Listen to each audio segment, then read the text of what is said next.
Ahanna, Yeah? for a robot that was ready to take a life, so much crying.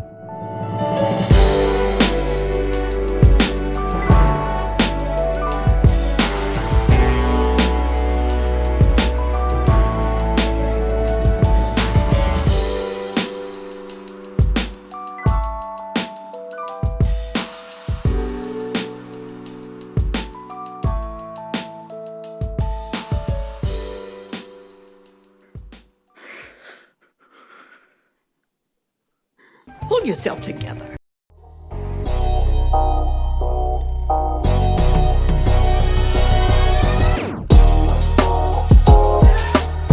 Hi everyone, welcome to Iroka Critic. Critics with receipts and on holiday. I'm telling you.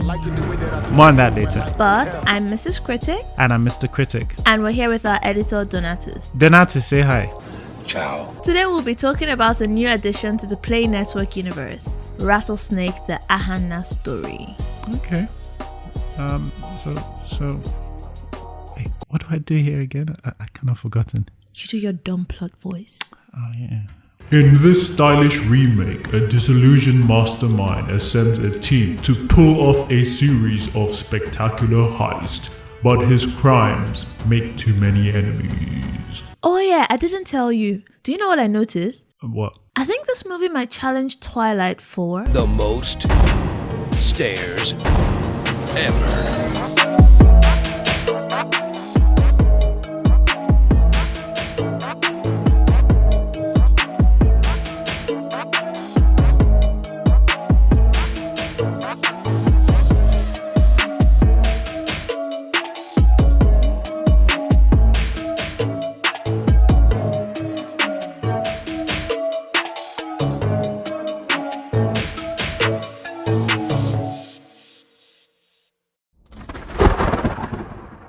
Okay, let me get this out of the way. I liked the color grading.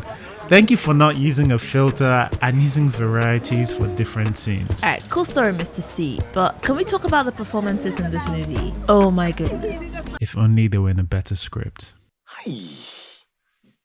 Honestly, Stan Nze is great. Most of the time. Toby does a good job too. Boss know the show again. Oh my god, Chinyere Wilfred has still got it. Shout out to Fred and Matat. The man is traumatized. Most of the Armadas were really just on top of it. But the main... What about Osas? I can't seem to remember a lot about Sass. I seem to be... I seem to be distracted every time she was on screen. But I'm sure she was fine most of it. We're going to have to do a shout out for a special scene stealer. We're told to watch out for him by Focus from Popcorn and Rolls, but honestly nothing could have prepared us for what we saw. Butchie Franklin. He was phenomenal. And he got to show range. He played it serious, You say you're sorry? played erratic, played lover boy, Definitely art. and they were all so great. Yeah, okay, he was good. Yeah, he was good. He was really good.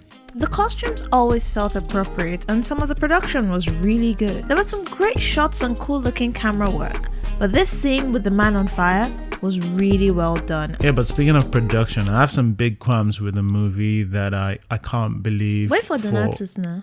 Oh, yeah. I don't recall seeing such a big budget Nollywood film, like budget enough for a helicopter, to miss focus for such a long time. Yeah, I don't think they got Omotola in focus even once. To be fair, that's all that performance deserves. Mr. C. Her character was always putting on a performance now, so she didn't really have a chance to show her range. Sure.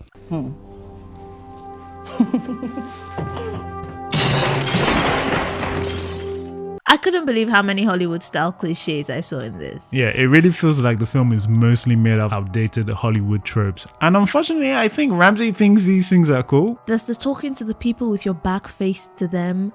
There's good guy checkmating bad guy at chess. There's the last job. There's the fridge jump scare. There's falling down to his knees. I think twice. This list honestly goes on and none of them feel earned or justified to the story. Speaking of story, this script is so rushed. We have a theory. It feels like this script suffers the same problem from the Living in Bondage one, where it was something and they tried to do something else, but we had issues with the script, which makes it feel so patchy. Everything is rushed or underdeveloped. How Ahanna got his name?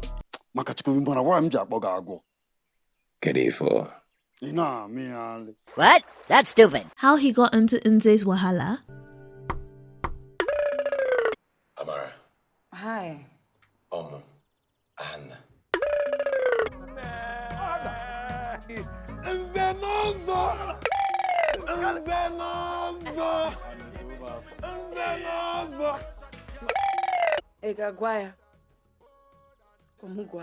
That's stupid. Even his backstory seemed tacked on. The movie wanted to be a heist movie, which isn't what the original Rattlesnake was. That was a really well told drama with some social commentary on poverty in Nigeria at the time. But the sad thing is, this movie wants to kind of do it all: social commentary, drama, and heist, and it ends up doing none very well. The social commentary is just preached out. I hated the fact that there were different consequences for breaking the law, depending on how much money you had in your bank account. A lot of telling, no showing. The drama is underdeveloped and underwhelming. The heist is probably the least interesting of them all. What, tripping a waiter wasn't enough trickery for you? No, it was not. Overall, I think I chuck this down to still learning the ropes. Ramsey did better with Living in Bondage, but there are common issues with scripts that we believe are coming from trying to build this overlapping universe. There are fun performances in here, but don't expect the story to wow you. It is worth a recommend for the performances though. Alright, thanks for watching. Sorry we've been MIA. We're hoping to be back fully sometime in November. We got another video related job on top of our regular 9 to 5. Which is keeping us very occupied. But thanks for your patience. We're too sure the algorithm hates us by now, so if you could give us a like and a comment to help us. If you don't know what to comment, just say hi. That is plenty. Thank you guys. Thank you guys, and we'll see you whenever we see you. Thanks guys. Until next time. Bye bye. Bye bye.